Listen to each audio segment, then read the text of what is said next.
Ayan, yan na natapos. Ito. Ito yung tapos na. Papunta rito.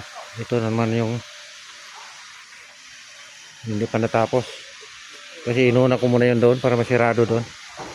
Ito ang dalawa. Huwag na ito. Pahuli na ito kasi dito ako magpa-deliver ng hollow block saka buhangin. Kasi malayo na masyado doon pag doon maghakot papunta rito ng halo. Ito yung natapos kahapon at saka yung sa dulo. Yung dulo na yan.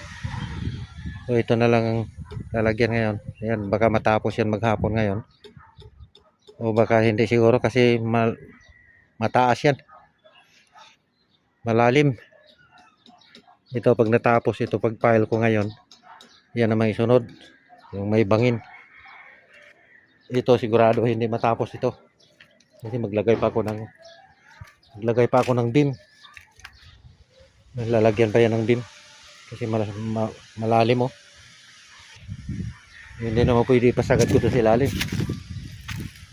Malaki kakainin sa low block dyan. Dito na lang. Lagyan ko na lang ng beam yan. Pupunta rito. So kaya panlagyan ng mga sahig yan. Pupunta rito sa isang poste. Ito pinakamalalim. No. Patawi doon.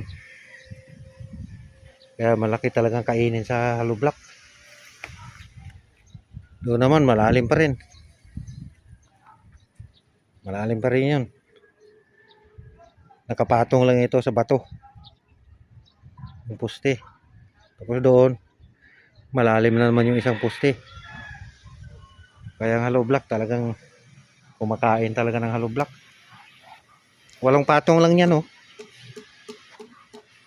Sa elevation, walang patong lang yan. So dapat ang flooring dito, makalibil dyan sa mula si babaw, pang 8 na hollow block. Ito nakadibil. Ito hindi na kailangan tambakan ito kasi bubuhusan na lang ito, iislaban para tangke ng tubig yan. Tapos ito tangke ng ibak para sa CR. So diretso flooring na lang yan.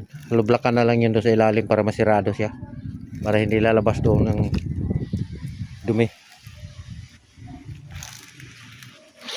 Pero saka na yan gagawin pag ipagawa mo na yung